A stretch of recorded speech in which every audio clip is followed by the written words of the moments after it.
প্রতিদিন গভীর রাতে ধর্ষণের শিকার হন তানিশা। প্রতিদিনই ঘুম ভাঙার পরে সে বুঝতে পারে তার সাথে সেক্স করা হয়েছে। প্রতিদিন ফ্লোরে ঘুম ভাঙার পরে সে দেখতে পায় প্রোটেকশনের প্যাকেট ফ্লোরে পড়ে রয়েছে, কিন্তু তার সাথে জোরপূর্বক কোনো ধর্ষণ করা হয়নি। এটা শিউর তানিশা।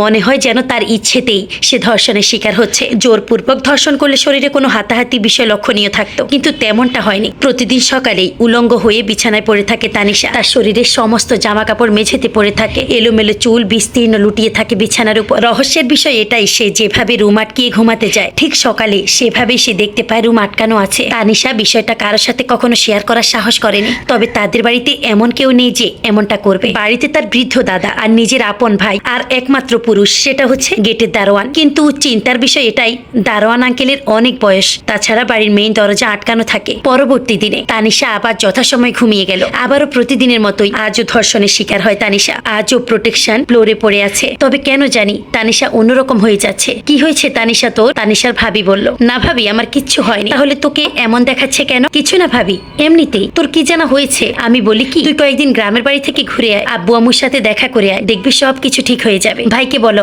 আজকেই যেন ট্রেনের টিকিট কেটে রাখে, আমি আজকেই বাড়িতে যাব। তানিশা ট্রেনে উঠে বসে আছে আর ওর ভাইয়া ভাবি এগিয়ে দিতে এসেছে। দেখে শুনে যাস বোন। আচ্ছা ভাইয়া ঠিক আছে। ট্রেন তার নিজস্ব গতিতে চলছে। তানিশা ভাবছে বাড়িতে গিয়ে রাতের বেলায় মাকে বললাম, মা আজকে আমি তোমার সাথে ঘুমাবো। মা বললো ঠিক আছে। মা বললো তোমার ভাইয়ার ব্যবসা বাণিজ্য কেমন চলছে? ভালো মা। তানিশা ও তার মা ঘুমিয়ে আছে। হঠাৎই তানিশা দেখতে পেল তাকে একটা ছেলে লিপ কিস করছে। ঠোঁট, গালে, গলায় যেন কিস করে ভরিয়ে দিচ্ছে ছেলেটা। কিছুক্ষণ পরে যেন তানিশার মনে হলো ছেলেটা তার সমস্ত জামা কাপড় খুলে ফেলে। এভাবে ছেলেটা তার শারীরিক চাহিদা মেটানোর জন্য যখন ক্ষিপ্ত হয়ে ওঠে, তখন তানিশা ভয়ঙ্কর চিৎকার করে, কি হয়েছে তোর মা? তানিশা চুপ হয়ে আছে, মাথা ঘোরাচ্ছে ওর। খারাপ কোনো স্বপ্ন দেখেছিস মা? তানিশা মাথা ঝাঁকালো, স্বপ্ন তো স্বপ্নই, এটা নিয়ে টেনশন করতে হবে না, ঘুমিয়ে জামা। এভাবেই কয়েকদিন তানিশা ওর আব্বু আম্মুর সাথে সময় দিল, কিন্তু কোনো রাতে খারাপ কিছু হয়নি। তারপর তানিশা আবার ব্যাক করলো ওর ভাইয়ার কাছে ঢাকায়। তানিশা ঢাকায় কলেজের ইন্টারমিডিয়েট প্রথম বর্ষের স্টুডেন্ট, তবে তাকে দেখলে মনে হবে না সে যে মাত্র ইন্টারমিডিয়েট স্টুডেন্ট। তানিশার ভাইয়া বলল, আচ্ছা তুই এত মনমরা হয়ে থাকিস কেন বলতো? এমনিতেই ভাইয়া, আমার কাছে শেয়ার না করলে তোর ভাবির কাছে কিছু শেয়ার করতে পারিস। কিছু হয়নি ভাইয়া, টেনশন করো না। আজকে রাতে তানিশার কেন জানি খুব ভয় ভয় করছে, কারণ এ বাড়িতে আসলে তানিশা ধর্ষণের শিকার হয়। আজও তার বিপরীত কিছু ঘটলো না, তবে একটা জিনিস আলাদা ঘটেছে, সেটা হচ্ছে আজকে ফ্লোরে কোনো প্রকার প্রোটেকশনের প্যাকেট বা প্রোটেকশন পাওয়া যায়নি। তানিশা ভাবছে তার মানে আজকে আমাকে প্রোটেকশন বিহীন। আর ভাবতে পারছে না তানিশা কি করছে, তার এত বড় সর্বনাশ কেন করছে। হাজার হাজার চিন্তা ঘুরপাক খাচ্ছে তানিশার মাথায়। পরিশেষে আজকে তানিশা ওর বেস্ট ফ্রেন্ড মিমের সাথে বিষয়টা শেয়ার করে। মিম বিষয়টা শুনে হাসতে হাসতে মারা যাওয়ার উপক্রম হয়ে গিয়েছে। আমি সিরিয়াস কথা বলছি আর তুই হাসতেছিস। মিম বলল, আচ্ছা আমার মনে হয় তোকে প্রতিদিন ভূত ধর্ষণ করছে। মজা বাদ দে, আমি যা বলি শোন, তুই আজকে আমার সাথে থাকবি? পাগল নাকি? বাসায় কি বলবো? বাসায় যা বলার আমি বলবো। ওকে আমি থাকবো। রাতে তানিশা আর মিম শুয়ে আছে। ফজরের আজানে ঘুম ভেঙে যায় তানিশা। ঘুম ভাঙার পর তানিশা লক্ষ্য করে আজও সে ধর্ষণের শিকার। কিন্তু মিম গেল কোথায়? পরে তানিশা ফ্লোরে থেকে ও জামা তুলে গায়ে জড়িয়ে নেয়, কিন্তু চিন্তার বিষয় মিম উধাও। মিমকে সারা বাড়ি খোঁজার পরেও মিলল না। তানিশা যেন ভয়ে জমে যাচ্ছে। একসাথে দুজন নিন্দ্রাহীন ভাবে শুয়েছিলাম, কিন্তু আগের দিনের মতো করে ধর্ষণের শিকার হলাম। মিম হঠাৎ হাওয়া হয়ে যাওয়ার কারণ কি? হঠাৎই ছাদের দিকটায় তানিশা কারো পায়ের আওয়াজ পায় ভীষণ ভাবে। ছাদে গিয়ে তানিশা হতভম্ব। পুরো ছাদ পুরো দমে ফাঁকা। ছাদের রিলিং ঘেঁষে দাঁড়িয়ে থাকে কিছুক্ষণ তানিশা। আর তানিশা বুঝতে পারে রাত এখনো অনেক রয়েছে, কারণ এখনো চারিদিকে ঝকঝক করছে জ্যোৎস্নার আলোয়। তার মানে তার কানে আসা আজানটা ভুল ছিল মানে হয়তো সে ভুল শুনেছিল। ততক্ষণে তানিশা দেখতে পায় কেউ একজন তাদের বাড়ির গেট দিয়ে বেরিয়ে যাচ্ছে চাদর মুড়ি দিয়ে। তানিশা ভাবতে থাকে এই সেই ব্যক্তি যে আমাকে ধর্ষণ করে প্রতিটি রাত। কেন এমন করে? কি করেছি আমি? তার কাছে বিষয়টা আমার জানতে হবে। তানিশা পিছু নিতে থাকে চাদর মোড়ানো মানুষটা। হঠাৎই পিছু নিতে নিতে তানিশা হারিয়ে ফেলে মানুষটাকে। তানিশা ততক্ষণে বুঝতে পারে সে একটা নদীর পাড়ে পৌঁছে গেছে। জ্যোৎস্না রাতে নীরব ঘুমন্ত নদীতে ভ্রমণ করার ইচ্ছাটাই আলাদা। তানিশা উঠে যায় নৌকার ছইয়ের ভিতর। তারপর নদীর শীতল হাওয়া গায়ে জড়াতেই ক্লান্ত শরীরে ঘুমিয়ে যায় তানিশা। সকালে ঘুম ভাঙাতে তানিশা নিজেকে আবিষ্কার করে হাসপাতালে। তানিশা এটাও আবিষ্কার করে ফেলে কালকেও দুবার ধর্ষণের শিকার হয়েছে, একবার নিজ ভবন থেকে, আরেকবার খোলা আকাশের নিচে নৌকা ছইয়ের ভিতর। কতক্ষণ পরে ওর ভাইয়া ভাবি ওর কাছে এসে বলল, কেমন লাগছে বোন তোর এখন? ভালো লাগছে ভাইয়া। কি হয়েছিল তোর? তুই নদীতে কেন গেছিলি? ভাইয়া মনটা খারাপ ছিল, তাই মনটা ফুরফুরা করতে নদীতে গিয়েছিলাম। তাই বলে এত রাতে? সেটা নয় ভালো কথা, কিন্তু তুই মিমের সাথে ঘুমিয়েছিলি, তারপর নাকি তুই ওকে গভীর রাতে ঘুম থেকে জাগিয়ে নিজে ড্রাইভ করে ওকে বাড়িতে রেখে এসেছিস। আর তুই ওকে বাড়িতে রেখে কেন আসলি? আর নদীতে একাকি না গিয়ে মিমকে সাথে করে নিয়ে গেলেই তো পারতিস। কি বলো ভাইয়া, তোমরা এসব কি বলছো? আমি তো এসব নিতে পারছি না। ওকে তুই এখন রেস্ট কর, আমি বরং ডাক্তার সাহেবের সাথে কথা বলে আসি। তানিশা ভাবছে আজব তো, আমি আবার কখন মিমকে বাড়িতে দিয়ে আসলাম? ও হয়তো ওর বয়ফ্রেন্ডের সাথে দেখা করার জন্য বাড়ি থেকে পালিয়েছিল, এখন বলছে আমি দিয়ে এসেছি ওকে বাড়িতে। তানিশা আবার ভাবছে, সে কিসব ভাবছে মিম সম্পর্কে। মিম তো তার বেস্ট ফ্রেন্ড। হাসপাতাল থেকে সেদিনই তানিশাকে রিলিজ করে দেওয়া হয়। তারপর মিম দেখতে আসে তানিশাকে। ছাদে রেলিং ঘেঁষে দুজন দাঁড়িয়ে রয়েছে। তুই আজকে আমাকে একা ফেলে বাড়িতে কেন চলে গিয়েছিলি? কি বলছিস? তুই তো আমাকে নিজেই বাড়িতে রেখে এসেছিস জোর করে। আমি এই কথাটা কোনোভাবে বিশ্বাস করতে পারবো না। দাঁড়া, তোকে দেখাচ্ছি। তুই নিজেই ড্রাইভিং করে আমাকে বাড়িতে দিয়ে এসেছিস। তারপর মিম ওর ফোন বের করে তানিশা ড্রাইভিং করার ভিডিও দেখায় যে ও নিজে ড্রাইভিং করে বাসায় দিয়ে এসেছে। ভিডিওটা যেন বিশ্বাস করতে কষ্ট হচ্ছে তানিয়ার, তারপরও বিশ্বাস করে নিল। আর ড্রাইভিং করা অবস্থায় তানিশা খুব ক্ষিপ্ত ছিল মিমের উপর, যার কারণে মিম তখন কিছু বলে, কারণ ওর তখন তানিশার চেহারা দেখে খুব ভয় করছিল। রাতে তোর কি হয়েছিল জানি না, তবে আজকেও আমি ধর্ষণের শিকার হয়েছি। সত্যি?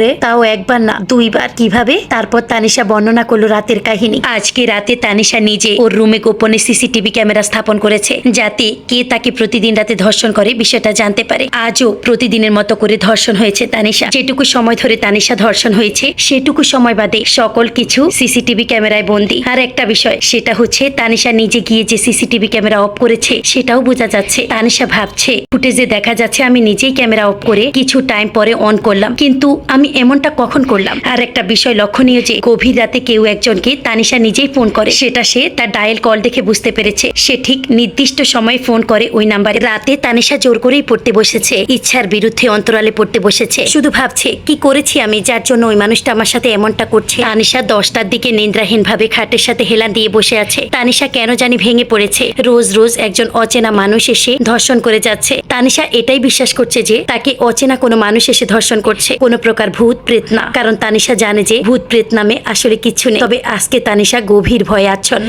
কারণ আজকে থেকে তানিশার পিরিয়ড শুরু হয়ে গেছে। ভয় করছে আজকেও যদি ধর্ষণের শিকার হয়, আর এই 7 দিনে যদি ধর্ষণের শিকার হতে থাকে, তাহলে সে হয়তো চিরতরে মা হবার ক্ষমতা হারিয়ে ফেলবে। তানিশা আজকে ডিসিশন নিয়ে নিয়েছে, যেভাবেই হোক সে আজকে ঘুমাবে না, আবার ক্যামেরাও অফ করবে না। তানিশা ঘুম না আসার কারণে তার ডায়েরিটা মেলে ধরলো চোখের সামনে। তবে আজকে তানিশা 1 বছর যাবত পরে ডায়েরিটা খুলেছে, আর ডায়েরির প্রথম পেজে তানিশার নামের সাথে একজনের নাম লেখা, যার জন্য হতবম্ব তানিশা। খুব বড় বড় অক্ষরে করে লেখা, তানিশা লাভ অনিক। তানিশা ভাবতে থাকে, আমার ডায়েরিতে অনিকের নাম লেখা, কিন্তু এই অনিকটা আবার কে? অনিক নিয়ে ভাবতে ভাবতে তানিশা ঘুমের ঘরে হারিয়ে যায়। আসলে তানিশা ঘুম পাগলে, তার ঘুম না হলে পাগল হয়ে যায়। খুব সকালে ঘুম ভেঙে যায় তানিশার। আর আজকেও ধর্ষণের শিকার হয়নি সেটাও বুঝতে পারছে, কারণ ও আজকে স্বাভাবিক অবস্থায় রয়েছে, কোনো প্রকার ধকল যায়নি তার শরীরের উপর দিয়ে। তারপর তানিশা তার বালিশের নিচে একটা চিরকুট পায়। চিরকুটে জাস্ট লেখা, আজকে থেকে যে তোমার পিরিয়ড শুরু হয়েছে এটা আমার জানা ছিল। আমার ডায়েরিতে লেখা রয়েছে তোমার যাবতীয় তথ্যাদি। তানিশা বারবার চিরকুটটা পড়ছে। তানিশা ভাবলো, কে সে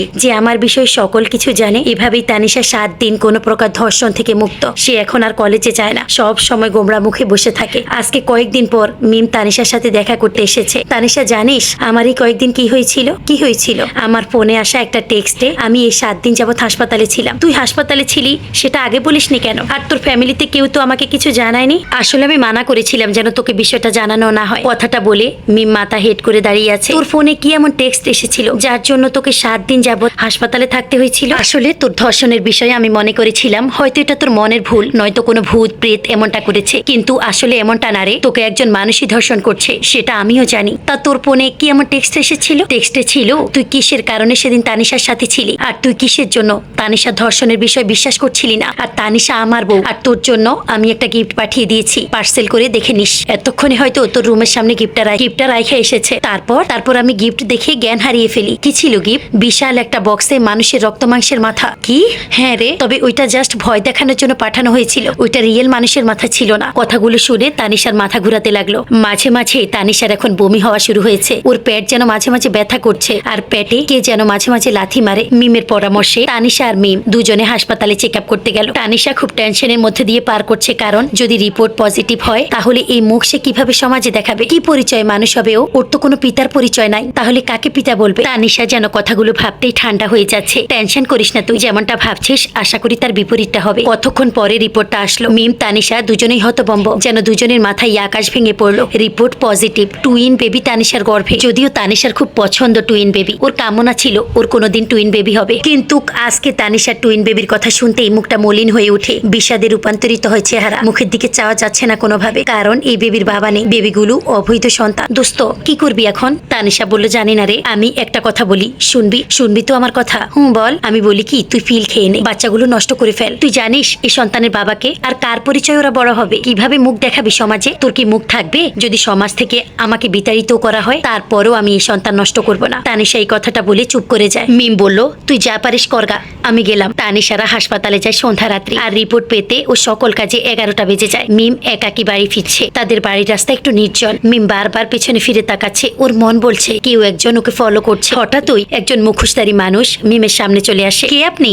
এভাবে পথ কেন আটকালেন? আমি টুইন বেবির বাবা। মিম পিছিয়ে যাচ্ছে আর বলছে, মানে আপনি সেই ধর্ষক? না, আমি ধর্ষক না। তাহলে তানিশা আমার বউ হলো কি করে? ওর তো বিয়েই হয়নি। বিয়ে হয়েছে কার সাথে? আমার সাথে। আপনি তো ধর্ষক। হ্যাঁ, আমি ধর্ষক, তাতে তোর কি? এখন বল, তুই আমার টুইন বেবিকে নষ্ট কেন করতে বলেছিস? আপনি কি করে জানলেন আমি বেবি নষ্ট করতে বলেছি? আমি জানি তুই কি বলেছিস তানিশাকে। কাজটা ঠিক করিস নাই। মিম পিছাতেই একটা বড় গাছের সাথে বন্দী হয়ে যায়। তুই কেন আমাদের সন্তানকে নষ্ট করতে বলবি? বলেই মিমের গলা টিপে ধরে। মিম ছাড়ানোর চেষ্টা করছে কিন্তু পারছে না। বল, কোনোদিন আর আমার সন্তান নষ্ট করার কথা বলবি? মিম হাত দিয়ে ইশারা করে বলতে লাগলো, হ্যাঁ বলবো না। আর ভালো থাকিস, আর আমার বেবি ও বেবির মায়ের খেয়াল রাখবি। তারপর মিমকে ছেড়ে দেওয়া হলো। মিম যেন আধা মরা হয়ে যাচ্ছিল, তার দম বন্ধ হয়ে মারা যাওয়ার উপক্রম হয়েছিল। তানিশা বাসায় গিয়ে চুপচাপ গোসল করতে চলে যায়। অঝরে কান্না করতে থাকে তানিশা। তানিশার কান্নার জল আর শাওয়ারের জল মিশে একাকার। বিছানায় এসেই তানিশা ভাবতে লাগলো, যদি এমনটা হতো যে আমাকে প্রতিদিন ধর্ষণ করছে, সে যদি আমার কাছে ক্ষমা চেয়ে নিয়ে আমাকে বিয়ে করার জন্য প্রস্তাব দিত, তারপর আমার টুইন বেবির দায়িত্ব হাতে তুলে নিত, তখন আমার একটা সুন্দর সংসার হবে, যেখানে দুজন হাসি খুশি আমাদের বেবি নিয়ে জীবন পার করে দিব। এসব ভাবতে ভাবতে তানিশা হারিয়ে যায় গভীর নিদ্রায়। আর প্রতিদিনের মতো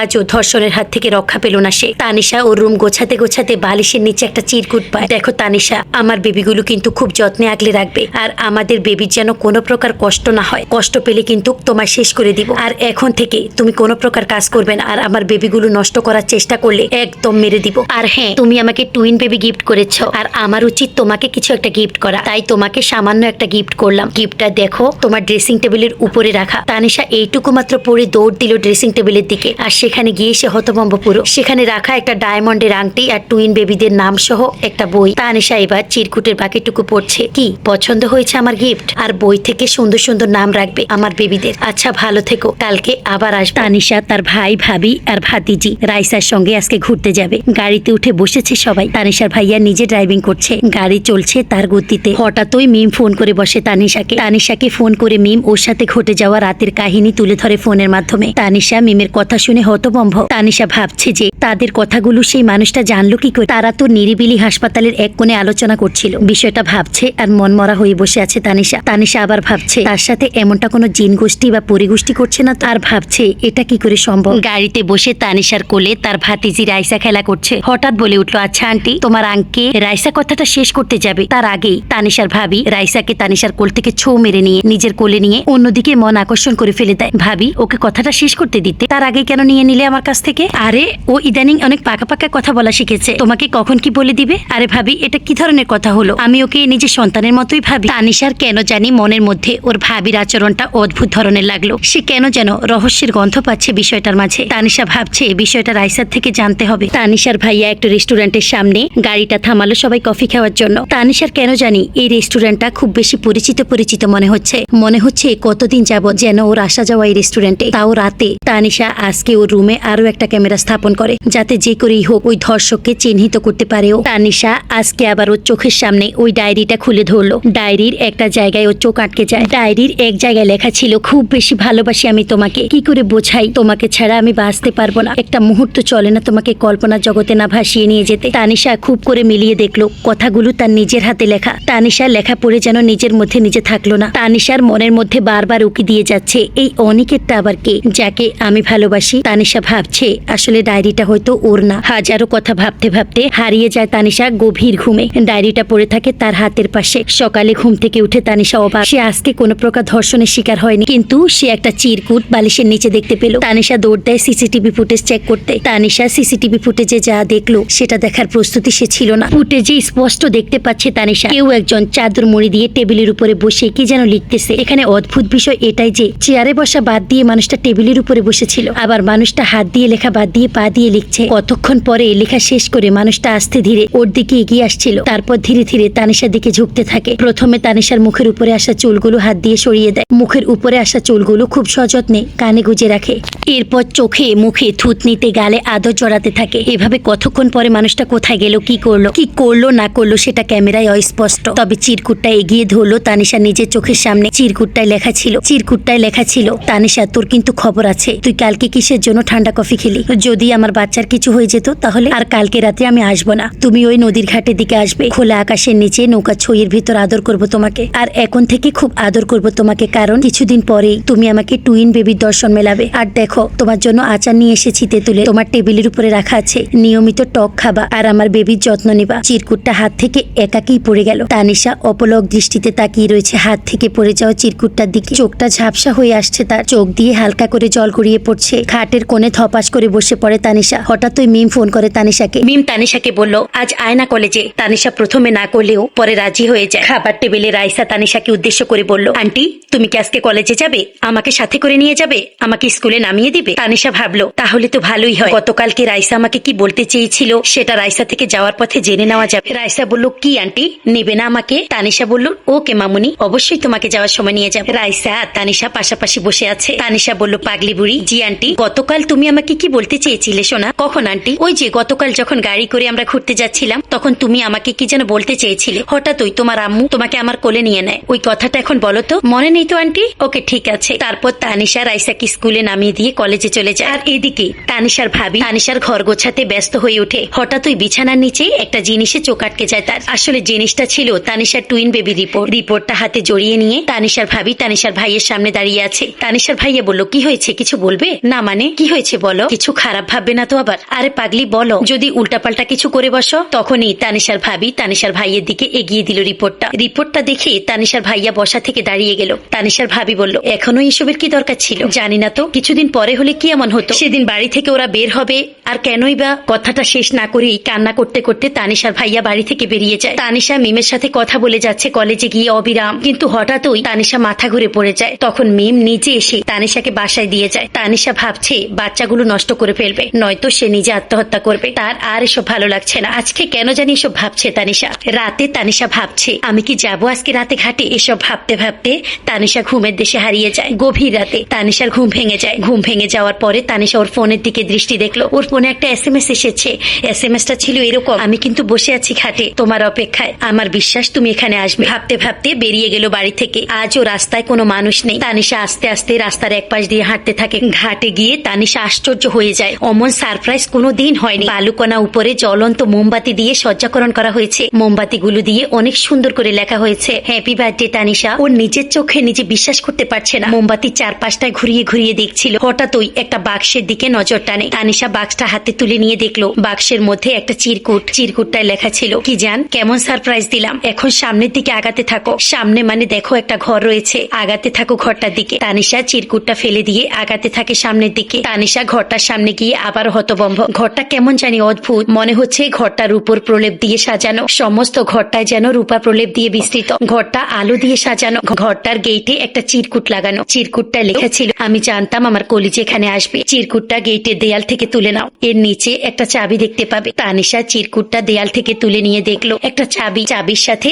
আবার চিরকুট, তাতে আবার লেখা, চাবিটা নিয়ে গেটের তালাটা খুলে ভিতরে প্রবেশ করো। তানিশা লক্ষ্য করলো দরজায় একটা চিরকুট লেখা। এই চিরকুটটায় লেখা, দেখো ডান দিকে একটা টিউবওয়েল আছে, ওখানে যাও। ওখানে গিয়ে তানিশা দেখলো আগে অজু করবে, তারপর রুমের মধ্যে যাবে। তানিশা তারপর অজু করে ঘরের ভিতরে প্রবেশ করলো। ভিতরে গিয়ে সামনে তাকাতেই আবার দেখতে পেল একটা বড় চিরকুট, তাতে লেখা, দেখো ডান দিকটায় একটা বোরকা রয়েছে। তানিশা এবার বোরকার কাছে গিয়ে আবার একটা চিরকুট পেল, তুমি আজকে এশার নামাজ পড়ে নাও, যাও গিয়ে এশার নামাজ আদায় করে নাও। আর জায়নামাজ বিছিয়ে রাখা আছে পশ্চিমের দিকটায়। তানিশা তারপর বোরকা পরে জায়নামাজ নিয়ে এশার 11 রাকাত নামাজ আদায় করে নেয়। তানিশা নামাজ শেষ করে জায়নামাজ তুলতে গিয়ে দেখলো জায়নামাজের নিচে একটা চিরকুট, তাতে আবার লেখা। তানিশা তারপর বাক্সটা খুলে দেখলো সেটাই একটা বার্থডে কেক, তার উপরে সুন্দর করে লেখা, হ্যাপি বার্থডে টুইন বেবির আম্মু। কিছুটা ভয় নিয়ে কেকটা কেটে ফেলে তানিশা, আর সাথে সাথে ঘরের কোণের দিকটা থেকে একটা কথা ভেসে আসে, হ্যাপি বার্থডে টুইন বেবির আম্মু। তানিশা কেকটা কেটে হালকা করে হাতে নিয়ে আগাতে থাকে ঘরের কোণের দিকটা, কিন্তু সেখানে কেউ ছিল না। পরে খেয়াল করলো সাউন্ড বক্স থেকে কথাটা ভেসে আসছিল। তানিশা চিরকুটটা ফেলে রেখে হাঁটা দেয় বিছানার দিকে। তানিশা বিছানার পাশে গিয়ে আবার অবাক। রুমের পালংটা ছিল রূপার, খুব বেশি সুন্দর পালংটা। তানিশার কি যেন হয়েছে, কিসের জন্যই বা একটা SMS এর কবলে পড়ে এখানে আসতে হবে আর এসব করতে হবে। তবে তানিশা আজকে খুব খুশি, কারণ সবচেয়ে বড় সারপ্রাইজ হয়েছে সে। ধর্ষক হলেও কেন জানি তানিশার আজকে খুব বেশি ভালো লাগা কাজ করছে ওর উপর। বালিশের নিচে হাত দিতেই একটা উপহার পেল। উপহারটা চোখের সামনে ধরতেই তানিশার বাকরুদ্ধ হয়ে গেল, কারণ উপহারটা ছিল হীরের নেকলেস। নেকলেসের পাশে আবার একটা চিরকুট, তাতে লেখা, কি অবাক হয়েছ? অবাক হবার কিছু নেই, ঘুমিয়ে যাও নেকলেসটা গলায় জড়িয়ে। তানিশা তখন চিরকুটটার কথা মতো নেকলেসটা গলায় জড়িয়ে নেয় আর ঘুমিয়ে যাওয়ার প্রস্তুতি নিতে থাকে। চাদর জড়িয়ে নেয় গায়ে ঘুমানোর জন্য। ফজরের আজানের আওয়াজে ঘুম ভেঙে যায় তানিশার। তানিশা চারদিকে তাকিয়ে দেখে সে একটা বালিকণার মাঝে উলঙ্গ অবস্থায় পড়ে আছে, আর তার কাপড় পড়ে আছে পাশে, আর তার পাশে পড়ে আছে একটা বিশেষ প্রোটেকশনের প্যাকেট। কিন্তু তার গলায় রাতে সেই নেকলেসটা এখনো জড়িয়ে আছে, কিন্তু সেই ঘরটা আর নেই, সম্পূর্ণ উধাও। আর তানিশা এটা বুঝতে বাকি রইল না যে তার সাথে মাত্রই সঙ্গম শেষ হয়েছে। তার মানে সঙ্গম শেষ হবার কিছুক্ষণ পরেই সে জাগ্রত হয়ে ওঠে। তানিশা তখন তাড়াতাড়ি করে জামা কাপড়গুলো পরে নেয়। আর তানিশা তখন কিছু দূরেই একটা বাড়ি দেখতে পায়। তানিশা ভাবছে, একটু আগে না কোনো বাড়িঘর দেখতে পেলাম না, কিন্তু এখন বাড়িঘর কোথা থেকে এলো? তাহলে কি আমার চোখে প্রবলেম হয়েছে কোনো প্রকার? বাড়িটার সামনে গিয়ে তানিশা দেখলো রাতের দেখা বাড়িটার সাথে এই বাড়িটার অনেক মিল। যেখানে সে দাঁড়িয়ে ওযু করেছিল আর সেই টিউবওয়েলটা সেখানেই ছিল। তানিশা যেন কোনো কিছু আবিষ্কার করতে পারছে না। বাড়ির সকল কিছু ঠিক থাকলেও বাড়ির রূপোর প্রলেপটা ঠিক নেই। কিন্তু এখানে কথা হচ্ছে এটাই যে আমি রাতে খাটে ঘুমালাম, কিন্তু বালিকণার উপরে কেমন করে চলে আসলাম? রহস্য খুঁজে পাচ্ছে না তানিশা। তানিশা সূর্য উদয় হবার আগেই বাড়িতে আসলো। ওর ভাইয়া ভাবি ঘুম থেকে ওঠার আগেই তানিশা বাড়িতে ঢুকে যায়। সবার চোখ ফাঁকি দিয়ে বাইরে চলে যায়, আবার সবার চোখ ফাঁকি দিয়ে বাসায় প্রবেশ করে। কিন্তু সবার চোখ ফাঁকি দিতে পারলেও তানিশা বাড়ি ফেরার সময় রাইসার চোখ ফাঁকি দিতে পারেনি। রাইসা পানি খেতে বাহিরে আসাতে চোখ বন্দি হয়ে যায় তার। রাইসার ছোট্ট মনে প্রশ্ন জাগে, আন্টি কোথায় গিয়েছিল? জানতে হবে আন্টির থেকে বিষয়টা। তানিশা গভীর ঘুমে আচ্ছন্ন। রাইসা গিয়ে টাকাটাকি করছে তানিশাকে। সবাই খাবার টেবিলে ওয়েট করছে তানিশার জন্য। তানিশা কতক্ষণ বাদে বাথরুম থেকে গোসল সেরে বেরিয়েছে। আচ্ছা আন্টি, একটা কথা জিজ্ঞেস করতে পারি? কি বলবে বলো। তুমি রাতে কোথায় বেরিয়েছিলে? মানে কিসব বলছো মামুনি? না, তুমি যখন বাসায় ফিরছিলে তখন আমি জাগনা ছিলাম। তুমি তখন কোথায় ছিলে আন্টি? আমি পানি খেতে উঠেছিলাম। আমি তখন একটু বাইরে গিয়েছিলাম মামুনি, হাঁটাহাঁটি করতে। মিথ্যে কেন বলো আন্টি? আমি জানি তুমি কারোর সাথে দেখা করতে গিয়েছিলে। না মামুনি, কোথাও যাইনি, ভালো লাগছিল না তাই হেঁটে আসলাম। আমি জানি তুমি আঙ্কেলের সাথে দেখা করতে গিয়েছিলে। না মামুনি, তেমন কিছু না। আচ্ছা আন্টি, আঙ্কেল বাড়িতে আসলে তো কেউ কিছু বলে না, তাহলে তুমি বাইরে কেন গিয়ে দেখা করো? কি বলো মামুনি, তুমি কি তোমার আঙ্কেলকে দেখেছ?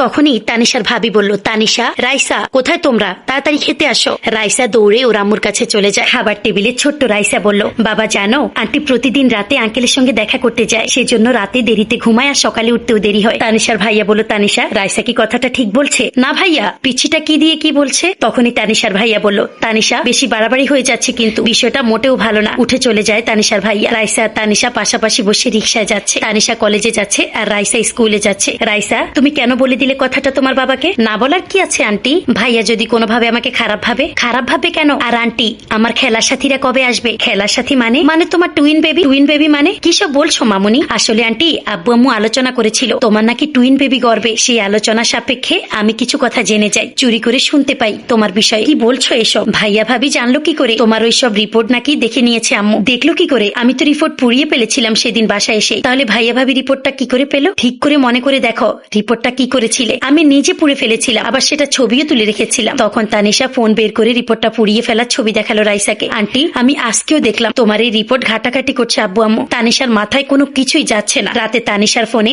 আবার একটা টেক্সট আসলো, তাতে লেখা, আজকে আমি তোমার সাথে কথা বলবো ছাদে, দুজন পাশাপাশি বসে গল্প করব, আড্ডা দিব, আসবে কিন্তু রাতে ছাদ। তানিশার কেন জানি খুব টান অনুভব জাগ্রত হয়েছে মানুষটার উপর। এতটা সারপ্রাইজ পাওয়ার পরেও তানিশার একটা টান জেগেছে তার উপর। গভীর রাতে আবার একটা টেক্সট আসে তানিশার কাছে। তানিশার টেক্সটের আওয়াজে নিদ্রা ভঙ্গ হয়। টেক্সটটা ছিল এরকম, আমি বসে আছি তোমারই অপেক্ষায়, দুজন পাশাপাশি বসে চাঁদ দেখবো আর তোমার কোলে মাথা রেখে তারা গুনবো, দোলনায় দুলবো, হাতে হাত রেখে হাঁটবো, আসো না প্লিজ বেবি আমার। তানিশা টেক্সটটা পড়ে ভেবে নিল সে আজকে ছাদে যাবে না, কিন্তু ওর মন বলছে যা, মানুষটার সাথে গল্প করে আয়। পা দুটো খুব বেশি ছোট ছোট করে চোরের মতো আগাচ্ছে তানিশা। তানিশার ইচ্ছে সে যে করেই হোক মুখোশধারী মানুষটাকে আমার সামনে আসতেই হবে। তানিশা তানিশা ছাদে গিয়ে অবাক চোখে তাকিয়ে রয়েছে। একটা মানুষ ছাদে একটা কোণে দাঁড়িয়ে বাহিরের পরিবেশটা দেখছে। তানিশা ভাবছে মানুষটা একবার পিছনে ফিরে তাকালে তো আমি তাকে দর্শন করতে পারতাম, মানুষটা তো পিছনে ফিরেই তাকাচ্ছে না। তানিশা আবার ভাবছে এটা মানুষ হবে, আমি এতটা শিওর হলাম কি করে, সে তো মানুষ নাও হতে পারে। তানিশা ভাবলো আমি কি গিয়ে তার কাঁধের উপর হাত রাখবো?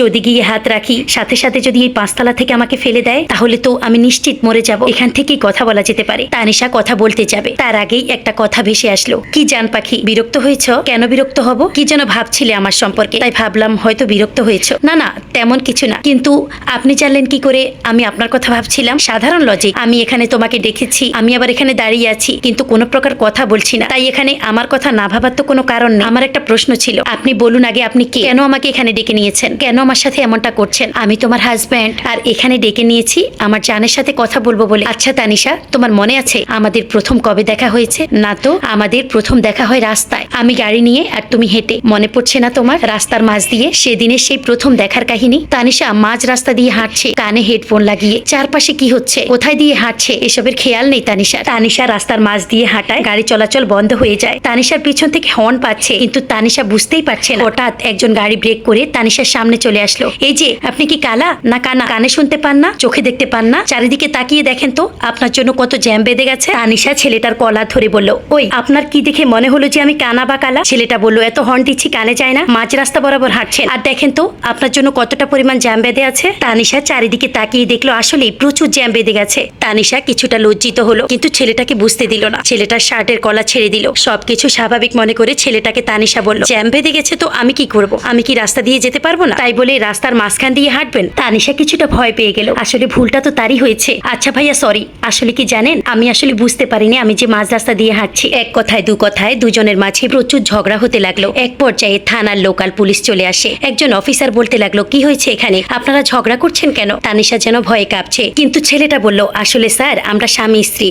কি? ছেলেটা বলল, স্যারকে বলো না যে আমরা স্বামী স্ত্রী। হ্যাঁ স্যার আমরা স্বামী স্ত্রী। পুলিশ অফিসার বলল, স্বামী স্ত্রী ভালো কথা, কিন্তু রাস্তার মাঝখানে দাঁড়িয়ে ঝগড়া করছেন কেন? দেখেন তো আপনাদের জন্য কতটা জ্যাম বেঁধে গেছে। আপনাদের জন্য অনেকেই সঠিক সময় সঠিক জায়গায় যেতে পারছে না। এটার ক্ষতিপূরণ কে দিবে? আপনাদেরকে থানায় যেতে হবে। ছেলেটা ভাবছে একটা বুদ্ধি বের করতে হবে এই ঘুষখোর পুলিশদের থেকে। স্যার একবার শুনুন আমার কথা, তারপর যদি আমাদের শাস্তি দেন তাহলে মাথা পেতে নেব। পুলিশ অফিসার বলল, বলেন দেখি আপনার কথাটা। আসলে স্যার আমরা গাড়ি করে শ্বশুর বাড়ি যাচ্ছিলাম, হঠাৎই ও আমাকে বললো গাড়ি দাঁড় করাতে, আর আমি গাড়ি দাঁড় করাই। ও গাড়ি থেকে নেমে দেখলাম একটা বাচ্চা রাস্তা পার হতে পারছিল না, আর ও গিয়ে বাচ্চাটাকে রাস্তা পার করিয়ে দেয়। পুলিশ অফিসার বলল, এটা তো খুব ভালো কথা, কিন্তু ঝগড়া কেন করছিলেন? প্রবলেমটা তো এখানেই স্যার। আসলে স্যার আমার স্ত্রী 2 মাসের গর্ভবতী, সেজন্য খুব বকাঝকা করছিলাম কেন সে এই অবস্থায় ও বাচ্চাটাকে বাঁচাতে গেল। যদি নিজের কিছু হতো তাহলে কি হতো? তাই বলে রাস্তায় দাঁড়িয়ে ঝগড়া করবেন? সরি স্যার, আর কখনো এমনটা হবে না। ওকে ঠিক আছে যান, গাড়ি নিয়ে তাড়াতাড়ি রাস্তা ক্লিয়ার করুন। পুলিশ চলে গেলে তানিশা বলল, ও আমি আপনার কোন জনমের বউ? সবার সামনে আমাকে বউ কেন বললেন? জনম জনমের বউ তুমি আমার। তানিশা প্রচন্ড আকারে রেগে যায়। আচ্ছা সরি,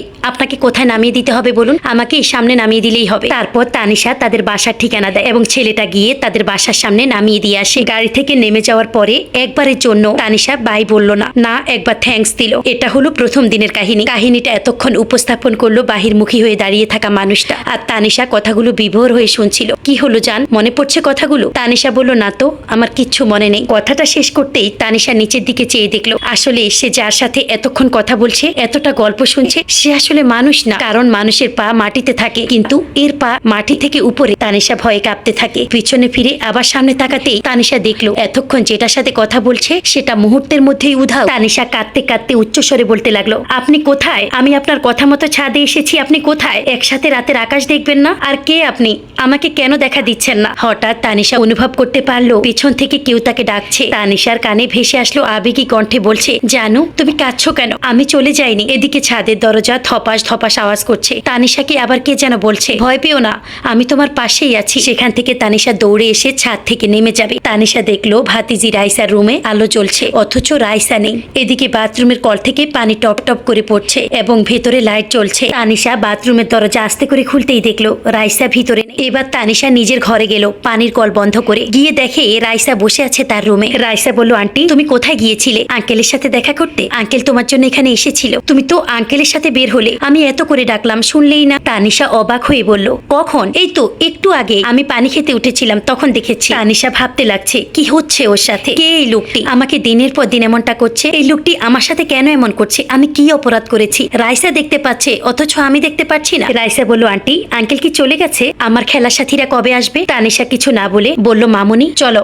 আমি তোমাকে তোমার রুমে ঘুম পাড়িয়ে দিয়ে আসি। রাইসা বলল, আন্টি আমি তোমার সাথে ঘুমাবো, আমাকে ঘুম পাড়িয়ে দাও। তানিশা রুমের দিকে যেতেই সিসি ক্যামেরা সুইচ অন করে চলে গেল ওয়াশরুমে ফ্রেশ হওয়ার জন্য। ফ্রেশ হয়ে এসে দেখে রাইসা ঘরে নেই। তানিশা চমকে গেল, এ কি রাইসা কোথায় গেল? তানিশা নিজের রুম থেকে বের হয়ে রাইসার রুমে গিয়ে দেখে রাইসা নেই। ভাই ভাবিদের রুমে গিয়ে দেখে রুমে লক করা। ভাই ভাবির দরজা 3বার ধাক্কা দিতেই আপনা আপনি দরজাটা খুলে যায়। তানিশা রুমের লাইট অন করে দেখলো ভাইয়া ভাবি গভীর ঘুমে আছে। ডাক দিল না, দেখতে পেল রাইসা সেখানে নেই। তানিশা আন্দাজ করলো রাইসা কি ওর রুমের ওয়াশরুমে গেল। এত ডাকছি মেয়েটা সাড়া দিল না। এটা ভেবেই রাইসা রুমে গেল, দেখে রাইসা সেখানেও নেই। তানিশা এবার ছাদের উদ্দেশ্যে উঠতে লাগলো। ছাদে যেই দেখতে পেল রাইসা ছাদের এক কোণে দাঁড়িয়ে সামনের দিকে মুখ হয়ে কথা বলছে কে যেন আছে রিলিং এ বসা। রাইসা দাঁড়িয়ে, অথচ রাইসার সামনে কেউ নেই। তানিশা রাইসার সামনে গিয়ে রাইসার কাঁধে হাত রেখে বলল, মামুনি তুমি এখানে কেন? রাইসা চুপচাপ তানিশার দিকে তাকিয়ে, মুখে কোনো শব্দ নেই, আঙুল দিয়ে ইশারা করলো। তানিশা তাকিয়ে দেখে ওখানে কেউ নেই। নিচে তাকিয়ে দেখলো সেখানেও কেউ নেই। 5তলা থেকে স্পষ্ট দেখতে পেল বাড়ির মেইন গেটের বাহির দিয়ে চাদর পেঁচানো কেউ চলে যাচ্ছে।